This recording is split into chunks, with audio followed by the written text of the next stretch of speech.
ठरला.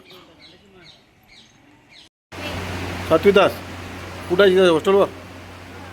काय नाव काय तुझं? हां समीक्षा रवींद्र इंगळे. हां. तुला कोण आणलं इथं मग? सुखरती गाडकर. मग आता कोणीच नाही आलं डबल पायाले? किती झालं सलाईन काय? सलाईन वगैरे सगळं करतात.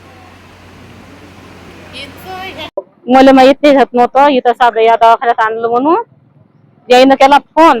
समीक्षा इंगडेनं माझी भाषी फोन केला. मापूत नेले सुनील नाही अनिल शिरसाटले. तो अनिल शिरसाट इथं अगोदर आला पाहिले.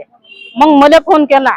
मला फोन काकी म्हणे समीक्षा दे इथं भरती केलं तू डब्बा गिब्बा कर म्हणे आणि मग मला आले घ्या आले युवराज शिरसाट तसं आले.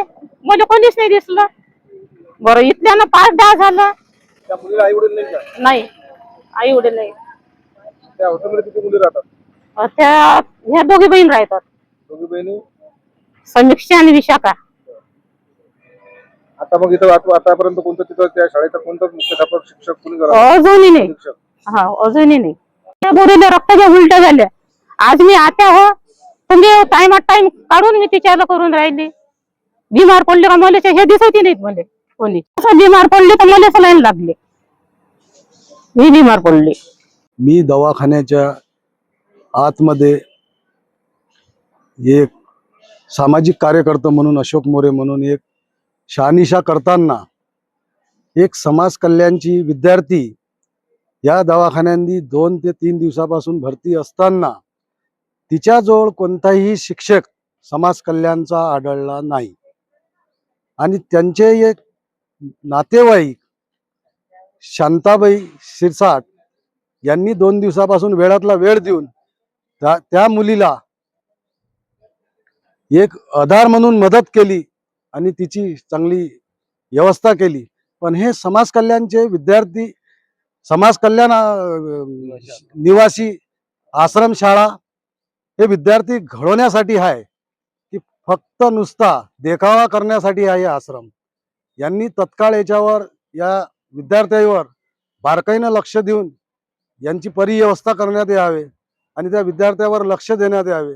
त्या मुलीवर यांनी दुर्लक्ष केलं 2 दिवसापासून. शिक्षक लोकांची तिथे ड्युटी पाहिजे होती त्या मुलीकडे. शिक्षक लोकांनी त्या मुलीकडे बारकाईनं लक्ष देऊन तिची परिव्यवस्था काय आहे, तिचा जर जीव गेला काय गेला, तिचा पालक नाही, तिला वडील नाही, आई नाही, बाप नाही, यांचं लक्ष कुठं चाललं? हे समाज कल्याणचे जे निवासी आश्रमशाळा आहे या शिक्षकांनी आतापर्यंत 2 दिवसापासून चक्कर नाही मारला. ते कोणी चपराशी लोक होते त्यानं ते तिथं भरती करून सोडून दिलं. याच्यावर बारकाईने लक्ष दिलं पाहिजे ना. नम्र विनंती आहे की महत्वाच्या गोष्टीकडे प्रश्न दिले पाहिजे त्या जिल्ह्यांनी. रिकाम्या गोष्टीकडे प्रश्न दिल्यापेक्षा आरोग्याचा प्रश्न, शिक्षणाचा प्रश्न, शेतकऱ्याचा प्रश्न याच्याकडे लक्ष न देताना भलत्याचकडे युट्यूब आणि ते व्हॉट्सअप फेसबुकवर लोक लक्ष देत राहते. अरे गोरगरिबाकडे मानवताकडे लक्ष द्या ना तुम्ही.